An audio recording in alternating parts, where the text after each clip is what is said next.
데살로니가전서 5장 16절부터 18절 우리가 너무나 익히 하는 말씀이죠. 자, 우리 짧으니까 석절 함께 한번 봉독해 보겠습니다. 시작. 항상 기뻐하라, 쉬지 말고 기도하라, 범사에 감사하라. 이것이 그리스도 예수 안에서 너희를 향하신 하나님의 뜻이니라. 아멘. 자, 오늘도 좋으신 하나님을 찬양합니다. 말씀 안에 다시 한번 일해 주실 하나님을 기대하면서 하나님 앞에 오늘 맥주감사 예배가 우리의 몸과 마음이 온전히 드려지고 또 하나님께 감사를 무엇보다 회복할 수 있는 복된 말씀과 주일이 될 수 있기를 주님의 이름으로 축복합니다. 한번 따라하실까요? 감사도 습관입니다. 여러분, 목사가 제일 행복할 때가 언제인지 아십니까? 목사가 제일 행복할 때는요, 말씀 때문에, 전한 복음 때문에 그 구원받게 됨을 감사하면서 구원의 은혜를 날마다 간증하며 살아가는 성도들을 볼 때 가장 행복할 것 같고요. 또 말씀 때문에 용기를 얻고 또 은혜를 받고 변화되는 성도를 볼 때 제일 행복하고요. 그리고 주님의 이름으로 아픈 이를 위해서 기도했을 때 그들이 나아지는 역사를 바라볼 때 참 행복할 것 같습니다. 여러분, 그때 너무나도 감사함에 넘칠 거예요. 자, 그러고 보면 감사를 들을 때 행복해지고 또 감사할 때 행복해지는 것이 바로 사람인 것 같습니다. 여러분은 감사를 얼마나 하고 사십니까? 감사는 사람의 마음을 움직이는 에너지를 만들어내는 발전소와도 같습니다. 그래서 감사가 없으면 우리 마음속은 늘 깜깜해져요. 감사할 때 그렇지만 행복의 에너지가 넘쳐 흐르게 되는 것입니다. 그런데 요즘은 감사의 전구가 다 꺼져 있어서 세상이 온통 어두운 것 같습니다. 어떻게 하면 우리가 감사의 빛으로 세상을 환히 밝히고 우리 모두가 행복한 삶을 살아갈 수 있을까? 자, 우리가 무엇보다도 또 성도의 삶을 한마디로 정리한다면 바로 그것은 감사의 생활이라고도 볼 수 있겠습니다. 왜냐하면 우리가 받은 구원부터가 어떻습니까? 우리의 노력이 아니라 바로 하나님께 거저받은 선물인 것이기 때문에 온전히 하나님이 우리 가운데 나를 살리시기 위해서 그 아들을 이 땅에 보내신 것, 그 하나님의 그 작정하심이 없었더라면, 그리고 그 아들이 아버지께 순종하지 않았더라면 우리의 구원은 있을 수 없었습니다. 그렇기 때문에 우리의 받은 구원만 생각한다면 우리는 그 구원만 생각해도 감사가 저절로 나와야 되는 삶이에요. 아멘이십니까? 십자가에서 구원을 이루어주신 예수님, 그분을 구주로 영접하는 자마다 구원을 선물로 주시겠다는 하나님의 약속, 이것이 바로 우리 가운데 이미 성취되어진 줄로 믿습니다. 그러니까 우리는 감사를 하고 말할 수밖에 없는 거예요. 골로새서 2장 6절 말씀을 자막으로 한번 더 해서 읽어봅시다. 자, 시작. 그러므로 너희가 그리스도 예수를 주로 받았으니 그 안에서 행하되 그 안에 뿌리를 박으며 세움을 입어 교훈을 받은 대로 믿음에 굳게 서서 감사함을 넘치게 하라. 아멘. 여기 보면 너희가 그리스도 예수를 주로 받았으니, 그게 먼저 전제가 나옵니다. 그리스도 예수를 너희가 주로 받았으니, 그렇기 때문에 그분 안에서 행하되 그 안에 뿌리를 내고 박어 세움을 입어서 그분께 교훈을 받은 대로 믿음에 굳게 서서 뭘? 감사함을 넘치게 하라. 즉 우리가 예수를 나의 주로 받은 그 사실 자체가 감사함을 넘치게 할 수밖에 없는 삶이라는 것을 바울은 고백하고 있는 것입니다. 그렇습니다. 우리가 예수로 말미암아 구원받은 삶을 살고 있어요. 이 땅에 여러분 살아갈 때 남들이 누리지 못하는 것 우리가 누리지 못할 수 있어요. 아니, 남들이 떵떵거리고 살 때 우리는 좀 가난하게 살 수도 있어요. 그러나 그것이 우리를 작은 삶으로 만드는 것이 아니에요. 우리 안에 그 무엇보다도 큰 풍성한 비밀, 가장 귀한 보석, 예수 그리스도를 내 안에 모시고 살아가는 우리들. 그렇기 때문에 그분을 우리가 주로 받았을 때에 믿음 안에 굳게 서서 감사함을 넘치게 살아갈 수 있는 인생, 이게 바로 진짜 크리스찬이라고 저는 생각합니다. 하나님께서 우리를 향해서 자기 아들을 아끼지 아니하시고 우리 모든 사람을 위해서 내어주신 그분이 어찌 모든 것을 우리에게 더해주시지 아니하시겠느냐. 바울은 그런 고백도 합니다. 그러니까 아들을 우리 가운데 아낌없이 내어주신 그 하나님께서 우리 가운데 뭘 아끼고 주지 아니하시겠느냐. 그러니까 하나님은요, 여러분에게 주고 싶어서, 뭔가를 더 주고 싶어서 안 달라신 하나님이에요. 그러니까 하나님 앞에 가질 태도는 오직 우리는 감사밖에 없는 거예요. 오직 감사. 오늘 본문 말씀에 우리가 너무나 익히하는 말씀 중에 항상 기뻐하고 쉬지 말고 기도하고 그 다음에 범사에 감사하라고 나옵니다. 범사라는 것은 매사 아주 작은 일에도 다 감사하라는 거죠. 그러니까 우리의 삶을 통해서 하나님의 뜻을 이루는 삶이 바로 감사에 있다는 거예요. 분명히 나오죠. 범사에 감사하라. 그렇다면 어떻게 하겠다? 이것이 범사에 감사하는 것이 그리스도 예수 안에서 널리 향하신 하나님의 뜻이다. 그러면 우리가 날마다 하나님 앞에 감사하며 살 수 있는 인생을 살아간다면 여러분은 하나님의 뜻을 이루어드리는 인생이 될 수가 있는 거죠. 그렇습니다. 이게 등식이에요. 수학의 공식처럼 우리의 삶에 하나님 앞에 감사하는 삶을 살아간다면 그것이 바로 우리를 향한 하나님의 뜻이니 우리가 하나님의 뜻을 거창하게 이루어드릴 필요가 없는 거예요. 우리가 무슨 큰 일을 해야만, 엄청난 일을 감당해야만, 내가 엄청난 어떤 헌금을 해야만, 그래야만 하나님의 뜻을 이루어드리는 게 아니고 우리의 지극히 작은 삶 가운데 하나님이 나에게 주신 작은 삶의 부분에서 하나님 앞에 주신 거에 감사하면서 그 은혜를 날마다 누리면서 그 안에서 하나님 앞에 기쁨으로 감사의 제단을 쌓아드리는 것, 이것이 바로 하나님께서 우리를 향한 하나님의 귀한 뜻을 이루어드리는 인생이 될 수 있다는 것입니다. 참 쉽죠. 그런데 우리는 감사하며 사는 삶이 과연 우리가 얼마나 우리 삶 가운데 이렇게 날마다 누리고 있는 것인지 한번 돌아볼 필요가 있어요. 우리가 범사에 감사하며 살아야 된다는 알고 있지만 우리는 과연 그렇습니까? 감사가 아닌 다른 것으로 내 삶이 가득 차 있을 때가 더 많은 것 같습니다. 왜 말씀대로 범사에 감사하며 살아가지 못하는 것일까? 오늘 이 맥주 예배를 통해서 그 원인을 한번 진단해보고 그것을 극복해내며 말로만이 아닌 진짜 범사에 감사할 수 있는 삶을 회복하는 우리 모두가 될 수 있길 바랍니다. 자, 먼저 우리는 욕심, 탐욕에서 벗어날 때 감사할 수 있어요. 여러분, 탐욕이라는 것은 지나친 욕심을 말하는 것이죠. 야고보서 1장 14절 말씀 한번 읽어봅시다. 자막을 읽어볼까요? 시작. 오직 각 사람이 시험을 받는 것은 자기 욕심에 끌려 미혹됨이니 욕심이 잉태한 즉 죄를 낳고 죄가 장성한 즉 사망을 낳느니라. 아멘. 욕심과 감사는요 공존할 수가 없습니다. 왜냐하면 욕심은 사탄에게 속해 있는 것이고 감사는 하나님께 속해 있는 것이기 때문에 그래요. 그러니까 하나님의 은혜를 우리가 받고도 한순간에 그 은혜를 불평으로 바꾸어 놓는 것이 바로 욕심이란 놈입니다.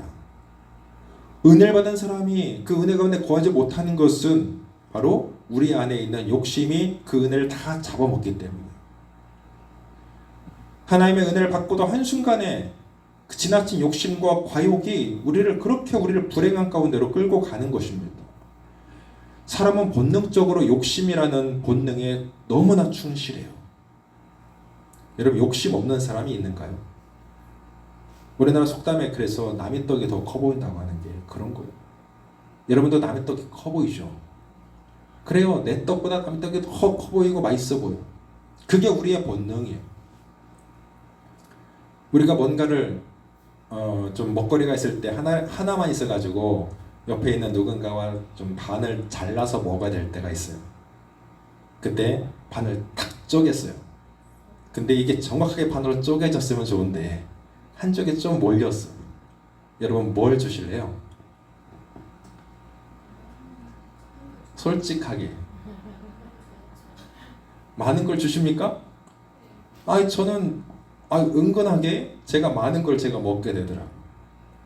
욕심이 그래요. 우리 집사람한테 고백하는데 제가 그랬어요. 사과 한 쪽을 딱 잘라도 조금 더 치우치는 쪽을 제가 먹고 선심 쓰는 처럼 이렇게 줄 때도 있었어요. 그래요. 그게 사람의 본능인 것 같아요. 영국의 한 백작이 어느 날 부엌에서 일하는 하녀들끼리 이야기하는 소리를 이렇게 들은 적이 있어요. 우연히 듣게 되었습니다. 근데 그 하녀가 뭘 이야기하냐면 지금 나한테 5파운드만 있으면 정말 행복할 것 같은데, 이런 말을 우연히 들은 거예요, 백작이.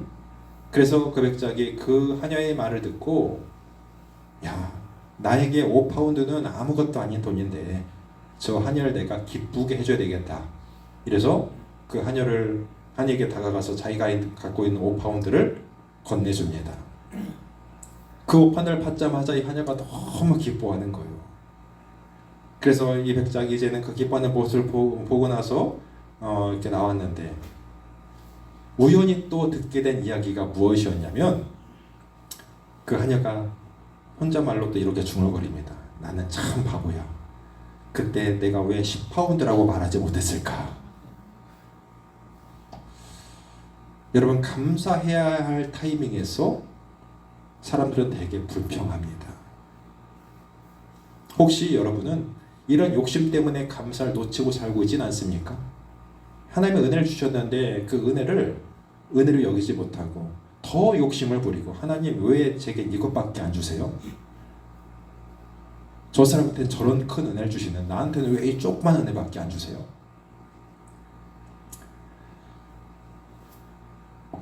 예수님 비유 말씀에 그랬죠. 1만 달란트를 빚진 자, 그가 탕감을 받았죠. 주인에게 탕감을 받았습니다. 1만 달란트는 우리가 상상할 수 없는, 우리나라 돈으로 쳐도 이건 뭐 조 단위로 되는 그런 아마 돈일 거예요. 상상할 수 없는 그런 금액을 탕감받았어요, 한 종이. 그런데 그 종이 그렇게 탕감받고 너무나 기뻐서 나가다가 누굴 만나냐면 자기한테 100데나리온을 빚진 한 사람을 만나요. 조그만한 돈, 몇만 원. 그때 멱살 잡고 너 인마 왜 그거 안 갚어?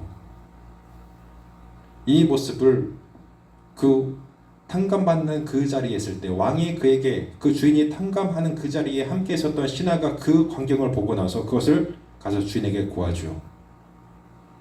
당신에게 탕감받은 그 사람이 나가서 자기 친구에게 조그마한 100데나리온을 갚지 않는다고 멱살 잡고 흔들고 있는 것들을 제가 봤더라. 그 자를 당장 잡아들여서 다시 1만 달러를 내게 갚으라. 이게 바로 우리의 인생인 것 같습니다. 사실 여러분, 나에게 어떤 극적인 사건, 경험들을 통해서 우리가 짜릿한 감사를 할 때 그것을 하나님 앞에 감사해야 되겠다는 욕심이 우리 가운데 있다면 그것은 지나친 욕심입니다. 하나님 제가 복권 하나 살 테니까요. 하나님 제발 로또 1등 당첨되게 해주세요. 제가 이것을 로또 1등 당첨되면 하나님을 위해서 뭐든지 할게요. 하나님이 들어주실까요? 그런 극적인 어떤 상황과 환경을 만들어서 우리가 감사해야 되겠다. 이건 정말 우리의 욕심이에요. 사실 부자가 더 감사하는 게 아니라 가난한 사람들이 그 작은 것 때문에 더 감사한다는 것이 바로 통계 조사에 나와 있습니다. 세상에서 가장 가난한 나라 중에 하나인 방글라데시라는 나라가 행복 지수가 가장 높게 나오는 그런 지수가 나온다는 그런 통계를 여러분 아실 겁니다. 지난 주간에 서울 시청역 교차로에서 대형 교통사고가 있었습니다. 9명이 사망하고 6명이 중상을 입는 아주 큰 사고였는데, 여러분 뉴스를 통해서 다 보셨을 거예요. 여러분 그것이 가장 안전해야 될 보행로에서 저녁을 먹고, 그것도 한 사람이 승진을 해가지고 아주 기뻐서 함께 축하하는 그런 자리를 이제 다 하고 저녁을 그렇게 기쁨으로 나눈 이후에 나와서 커피 한잔 하면서 교차로에서 신호를 기다리고 있었던 그 사람들을 차가 덮쳤잖아요. 그래서 9명이 죽었습니다. 자신들이 그 시간에 그 자리에서 그 기쁨의 자리에서 다 와서 교차로에 서 있다가 죽을 거라는 생각을 그들은 꿈에도 못했을 것입니다. 그러나 그렇게 허무하게 많은 사람들이 그 사고를 당해 죽고 말았습니다. 우리도 늘 사고에 노출되어 있다고 봐야 됩니다. 재난은 우리에게도 올 수 있어요. 오늘 아침에 뉴스 광고에도 그 광고가 나옵니다. 재난은 누구에게나 올 수 있습니다. 그렇다면 오늘까지 우리가 사건 사고 안 당하고 이 자리에서 예배할 수 있다는 이것은 우리가 억세게 운이 좋아서 이 자리에 있는 것이 아닐까요? 그들과 우리가 다른 것이 우린 억세게 운이 좋아서 이제껏 사고를 피하고 그래도 이렇게 건강하게 사건 사고 휘말리지 아니하고 살아온 것이 아닐까요? 그런데 너무나 운이 좋게도 그 사고 중에 살아남았다고 한다면 사고로 안 죽고 안 다친 게 더 감사한 것입니까? 아니면 아무런 사고 없이 멀쩡하게 평범하게 살고 있는 것이 더 감사한 것입니까? 평범한 일상만 계속되는 것이 우리가 복인 줄 몰라요. 무슨 감사거리가 있는가? 내 삶은 늘 그냥 다림쥐 쳇바퀴 돌아가는 그런 삶을 사는 것 같은데 내 삶에 좀 눈에 띄는 변화와 사건을 하나님도 허락해 주셔서 단번에 뭔가 드라마틱하게 내 삶이 뒤집어지는 역사, 신데렐라 같은 삶을 여러분 꿈꾼다면 그것은 욕심이고 탐욕입니다. 사람이 욕심은 끝이 없어요. 차와 집은 작은 걸로 못 내려간다고 하죠. 그리고 통장 잔고는 늘 0이 한 8개, 9개는 10개는 붙어 있어야 되는 그런 욕심이 우리에게는 다 있어요. 그런데 우리 통장 잔고가 그렇던가요? 그렇지 못하죠. 우리는 사도 바울 같이 좀 자족하기를 배울 수 있었으면 좋겠습니다. 자막을 통해서 빌립보 4장 12절 말씀 읽어볼까요? 시작. 내가 비천에 처할 줄도 알고 풍부에 처할 줄도 알아. 모든 일에 배부르며 배고픔과 풍부와 궁핍에도 일체의 비결을 배웠노라. 바울은요 원래 아주 배경이 좋은 사람이에요. 그는 로마 시민권의 가장 뛰어난 학파에서 공부했고 아주 그 당시 엘리트 중에 엘리트가 바로 바울이었습니다. 그런데 그 사람은 부한데도 처할 줄 알았던 사람이에요. 그가 돈을 모을 수 있었다면, 돈을 모을 마음이 있었다면 정말로 부자로 살 수 있을 것이고, 그런데 그는 예수 때문에 예수를 만난 이후에 그 모든 것이 전부 다 배설물같이 버려버리고 오직 나를 통해 드러나는 것은 예수밖에 없다. 그러면서 그는 스스로 비천한 자리에 내려가요. 그러니까 내가 비천함에 처할 줄 알고 풍부에 처할 줄 알지만 이 모든 일에 배부르며 배고픔과 풍부와 궁핍에도 일체의 비결을 배웠다. 왜? 그 복음 때문에, 예수 때문에, 예수 십자가 때문에. 이렇게 어떤 상황에서도 내가 하나님의 은혜가 안에 있음을 기억하며 감사할 수 있는 사람. 여러분, 내 삶에 버릴 수 있는 날은 없고요. 오늘이 바로 하나님을 누릴 수 있는 가장 좋은 날임을 여러분 기억하며 사는 사람. 그런 하나님의 자녀가 될 수 있길 바랍니다. 욕심 부리지 않고 하나님께서 내게 주신 내 작고 평범한 삶에 감사하며 사는 사람이 바로 하나님이 주신 내일의 복을 누릴 수 있는 사람이 될 수가 있습니다. 그리고 또 한 가지 가장 또 핵심적인 우리 삶 가운데 가장 나를 감사하지 못하게 방해하는 것이 뭐냐면 바로 비교의식인 것 같아요. 비교의식을 떨쳐버릴 때 우리는 감사할 수 있습니다. 비교의식은요, 상대방과 나를 끊임없이 비교해서 우월감으로 교만해지든지 나는 쟤보다 나아 이런 마음, 그리고 아니면 열등감에 사로잡혀서 자기 비하에 매몰되든지 이 둘 중에 하나입니다. 그런데 두 개 다 자존심의 문제예요. 다 자존심에 나오는 것입니다. 자존심은 우리의 타락한 자아 가운데서 생성되거든요. 사울을 보세요. 사울 왕이 하나님 앞에 선택받아서 이스라엘 초대 왕으로 세움받죠. 그런데 그는 처음에 하나님 앞에 잘했어요. 그런데 그 마음 가운데 비교의식, 질투의식에 들어갈 때가 언제? 바로 다윗이 등장했을 때예요. 다윗이 그에게 나타났을 때부터 다윗에게 계속해서 비교당합니다. 자기 스스로 다윗과 자기를 비교할 때 다윗은 남들에게 인정받고 인기가 높아지고 자기는 왕임에도 불구하고 백성들이 다윗을 다 좋아하니까 그 비교의식에서 점점점 자기를 구렁텅이로 몰아넣어서 내가 저 다윗 저놈을 죽이고야 말겠다.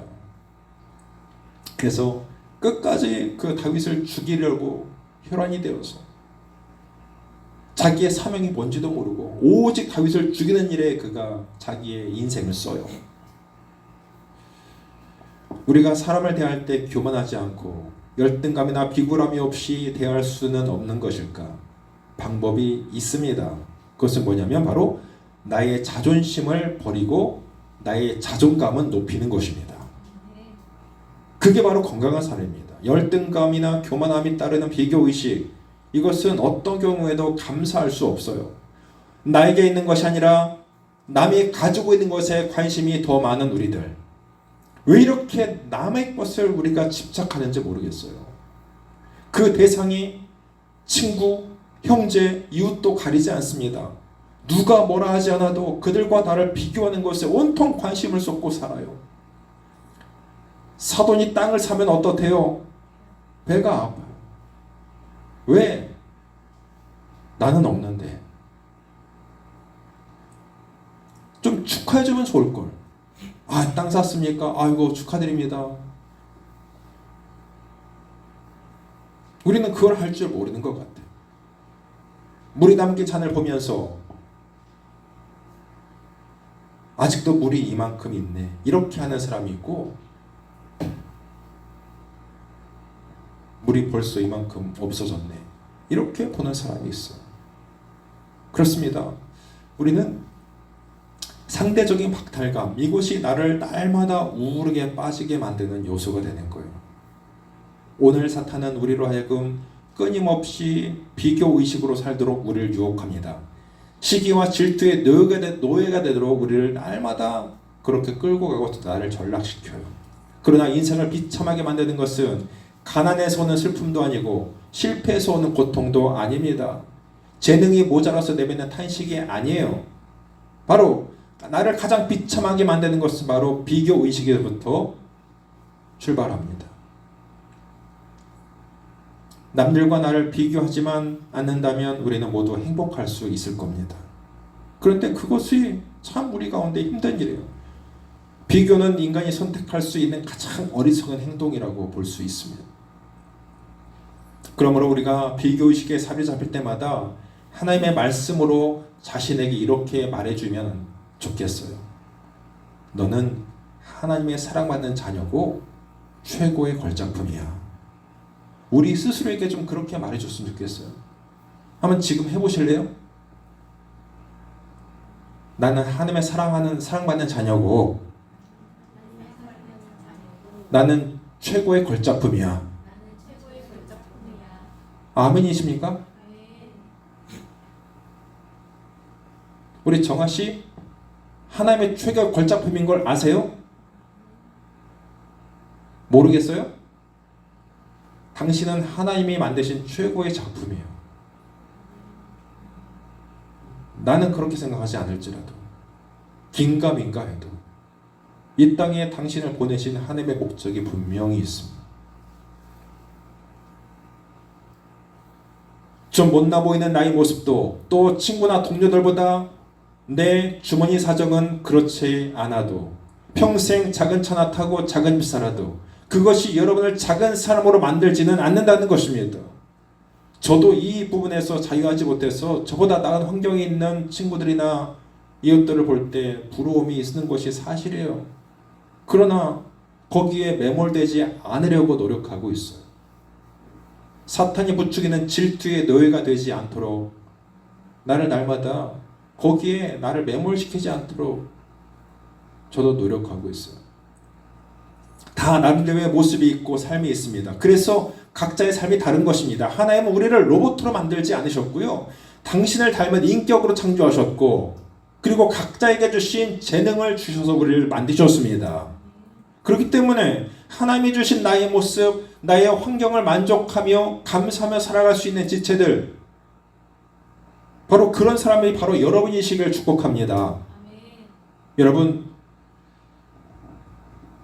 안에 있는 가장 귀한 보석, 다시 말씀드리지만 그 예수 그리스도를 우리는 소유한 인생들 아니겠습니까? 그렇습니다. 비교하지 말고 비굴하지도 말고 예수 안에서 당당히 살아갈 수 있는 인생 되길 바랍니다. 우리의 불행은 비교에서부터 출발하는 사실 꼭 잊지 마시고, 절대로 남과의 비교를 통해서 내가 우울해지지 마세요. 자격지심도 갖지 마세요. 하나님은 여러분에게 주신 환경 속에서 여러분을 얼마나 사랑하시는지, 나는 하나님께서는 이 땅에 나를 보내신 최고의 목적, 그리고 최고의 걸작품으로 이 땅을 살아가는, 하나님이 나를 내 있는 그 자리에 나를 두시고자 하실 때는 분명히 하나님의 크신 목적이 있다. 이런 것들 잊지 마시라는 것입니다. 그리고 세 번째로, 염려를 기도로 극복할 때 우리는 감사할 수 있습니다. 여러분, 이런 이야기 들어보실 거예요. 사람들이 염려하는 문제의 90%는요 다 과거의 일이나 또 일어나지도 않은 미래의 일을 갖다가 끌어다가 염려하고 있대요. 겨우 10%의 문제만 현실의 문제이지 90%는 다 우리와 쓸데없는 것을 염려하고 있다는 거예요. 여러분 그렇습니까? 마찬가지예요. 여러분 다 그래요. 저도 그렇고 다 그냥 일어나지도 않은 일을 미리 끌어다가 염려하고 있어요. 좀 미리 끌어다가 감사하면 안 돼요? 그런데 끌어다가 염려거리만 갖다 놓고 있잖아, 우리 앞에다가.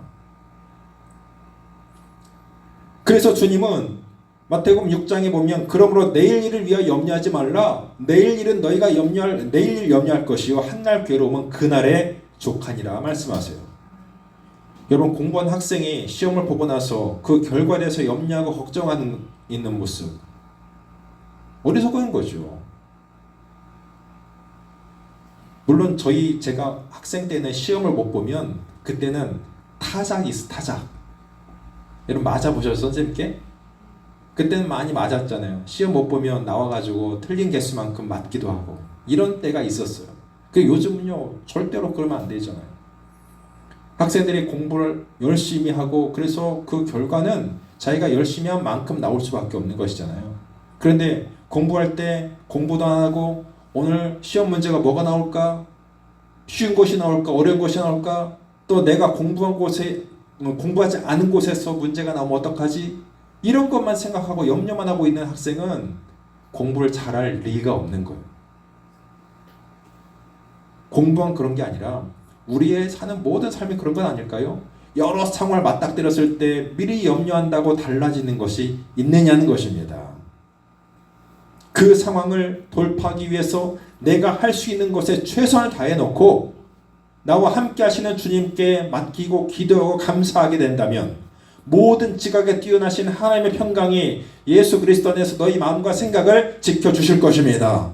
그 상황을 지혜롭게 넘길 수 있도록 우리를 도와주실 것입니다. 여러분은 염려병에 걸리지 않으셨나요? 우린 늘 염려병을 가지고 있는 것 같아요. 염려하고 또 염려하고 또 염려하고. 염려할 시간에 여러분 하나님께 무릎 꿇어보세요. 자꾸 기도하고 맡겨야 되고 감사해야 됩니다. 마음의 염려가 슬그머니 고개를 들 때에 우리는 감사함으로 하나님 앞에 무릎 꿇으면 되는 것입니다. 답이 있는데 그렇게 하지 못하는 우리 인생들, 결국 감사는 기도로 염려를 극복할 때 가능해지는 것입니다. 오늘 그래서 본 말씀에 항상 기뻐하고 쉬지 말고 기도하고 범사에 감사하라 이렇게 말씀하세요. 구원의 기쁨을 가진 자가 쉬지 않고 기도할 때 염려를 극복하고 감사한 자리로 나아갈 수가 있다라는 것입니다. 그러니까 이 세 가지는 같이 가는 거예요. 항상 기뻐하고 쉬지 말고 기도하고 범사에 감사하는 것은 같이 따라다니는 거예요. 항상 기뻐하면서 쉬지 말고 기도하는 사람이 감사할 수 있는 거예요. 여러분에게 바로 이것이 따라다니는 은혜가 되길 바랍니다. 항상 기뻐하시고요. 쉬지 말고 기도하실 때 여러분 감사가 넘쳐날 거예요. 자, 마지막, 믿음이 충만해질 때 감사가 넘칠 수 있습니다. 좋을 때는 감사가 당연하지만 우리가 고난의 상황 때 어떻게 감사할 수 있을까 염려할 수 있어요. 여러분, 감사의 찬양 중에 이런 찬양이 있죠. 길가의 장미꽃 감사, 장미꽃 가시 감사, 그리고 응답하신 기도 감사, 거절하신 것 감사. 그래요. 여러분, 장미꽃은 감사하는데 어떻게 장미꽃 가시를 감사할 수 있을까요? 아니, 응답 받은 것은 당연히 감사한데 거절하신 것이 어떻게 우리가 감사의 조건이 될 수 있을까요?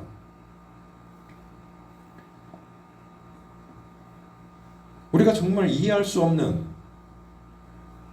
그런데 바울은 이렇게 고백합니다. 자기의 육체의 가시, 바울에겐 분명히 안질이나 간질 같은 것들이 있었다고 이야기합니다. 학자들이.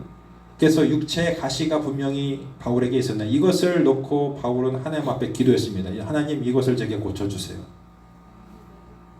그런데 하나님은 그에게 주셨던 응답은 뭐였냐면, 네 은혜가 너에게 족하도다. 네가 약할 때 곧 강해지는 것을 말씀하세요.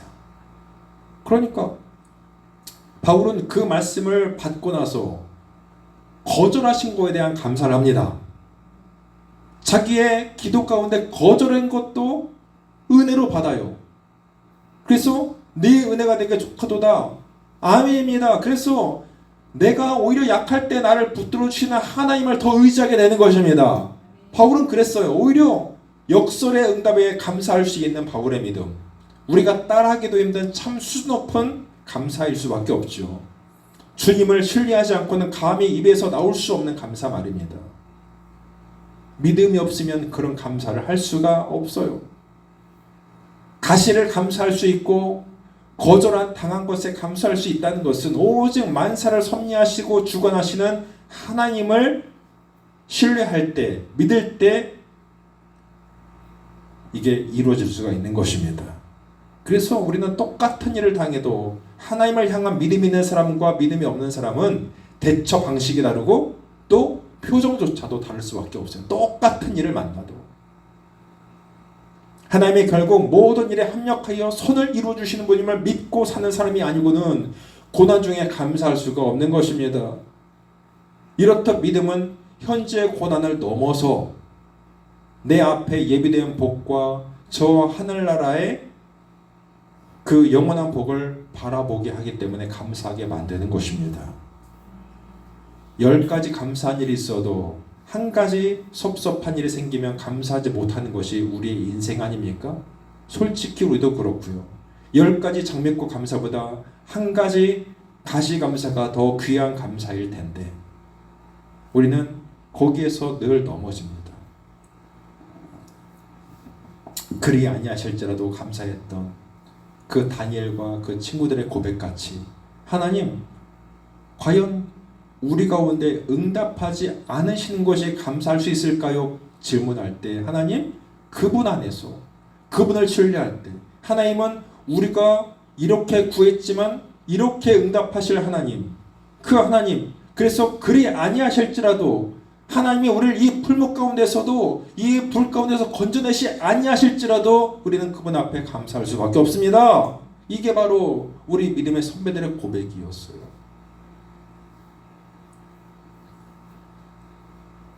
그러므로 여러분 좀 감사를 습관화할 수 있기를 바랍니다. 민수기 14장 28절 말씀 한 구절 더 볼까요? 자막을 읽어봅시다. 시작. 그들에게 이르기를 여호와의 말씀에 나의 삶을 두고 맹세하노라.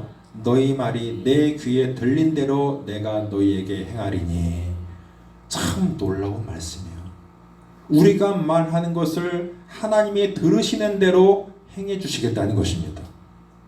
내가 뭐라고 이 작은 자 아무것도 아닌 나 같은 사람이 하나님 앞에 뭔가를 부르짖는다면 내가 네 말을 내가 듣고 네가 고백한 그 말대로 내가 시행하리라. 우리가 믿음의 말, 긍정의 말, 감사의 말을 하나님 앞에 고백한다면 우리는 그것이 바로 감사의 조건을 더욱더 풍성하게 하는 비밀이에요. 왜? 하나님이 들으신 대로 행해 주신다는 거예요. 저는 여러분의 기도가 바로 하나님의 귀에 그렇게 들릴 수 있기를 축복합니다. 그래서 하나님이 여러분의 기도를 들으실 때마다 그분이 시행하실 수밖에 없는 은혜를 누릴 수 있길 바랍니다. 스펄전 목사님이 이런 말씀을 하세요. 촛불을 주신 하나님 앞에 감사하면 달빛을 주실 것이고, 달빛을 주신 하나님 앞에 감사하면 햇빛을 주실 것이고, 햇빛을 주신 하나님 앞에 감사하면 영원한 하나님의 나라의 빛을 보게 할 것이다. 그렇습니다. 감사할 때 하나님께 더 큰 복을 우리 가운데 예비하신다는 뜻이겠죠. 늘 부정적이고 비관적이고 생각이나 말과 불평이 원망으로 가득 차 있는 사람은 감사할 수 모릅니다. 마귀는 거짓의 아비예요. 거짓말쟁이고 참수하는 자고 감사할 줄 모르는 자입니다. 그 마귀의 쫄개가 되어서 따라다니던 나의 과거의 삶의 습관이 되어 있기 때문에 감사가 쉽지 않은 것입니다. 감사하지 못한 사람은 마귀의 습성을 지금 내가 갖고 있는 거예요. 그러므로 예수 안에서 우리가 새로운 피조물이 된 줄 알고 이제는 감사를 연습하고 살아야 됩니다. 의도적으로 우리는 감사를 말하는 사람이 되어야 됩니다. 하루에 몇 번씩이고 감사를 말하도록 여러분을 훈련해 보세요. 미국 사람들은요, 땡큐가 습관화되어 있더라고요. 감사합니다. 감사합니다. 여러분 주변을 둘러보세요. 불평하며 사는 사람들은 날마다 불평하고 살아요. 그런데 감사하며 사는 사람은 그 감사가 몸에 배어있는 사람이 있어요. 여러분 어떤 사람입니까? 여러분 오늘부터 한번 연습을 해보지 않으시겠습니까? 하루에 한 적어도 5번 정도는 남에게 감사의 고백을 한번 해보세요. 아니, 집에서 음식 만드는 사람이 음식을 열심히 만들어서 식구들 밥을 먹여요. 그러면 그 밥을 다 먹고 나서 그냥 아무 말도 안 하고 꿍 하고 있으면 그 음식 만든 사람은 기분이 나빠요, 좋아요? 너무 맛있어, 감사해요, 잘 먹었습니다. 이 정도는 말해줄 수 있어야 되지 않겠어요?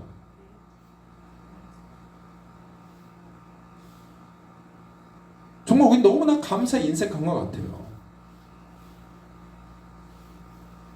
제가 여러분에게 좀 요청드리는 것이 있습니다.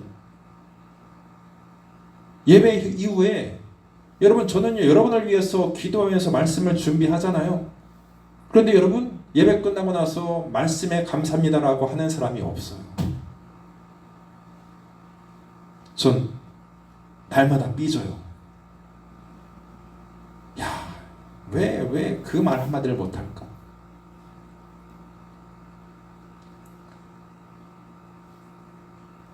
말씀을 제대로 전하면서 죽을 수 없어도요, 오늘 은혜 받았습니다, 감사합니다, 이 말을 들으면 죽을 수 없는데도 감사한다고 하니까 내가 더 밥을 맛있게 지어야 되겠다, 이런 좀 생각하지 않겠어요?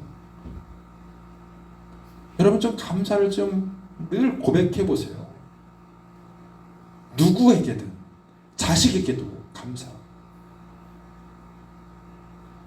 나에게 일을 같이 해주는 동료에게도 감사, 친구에게도 감사.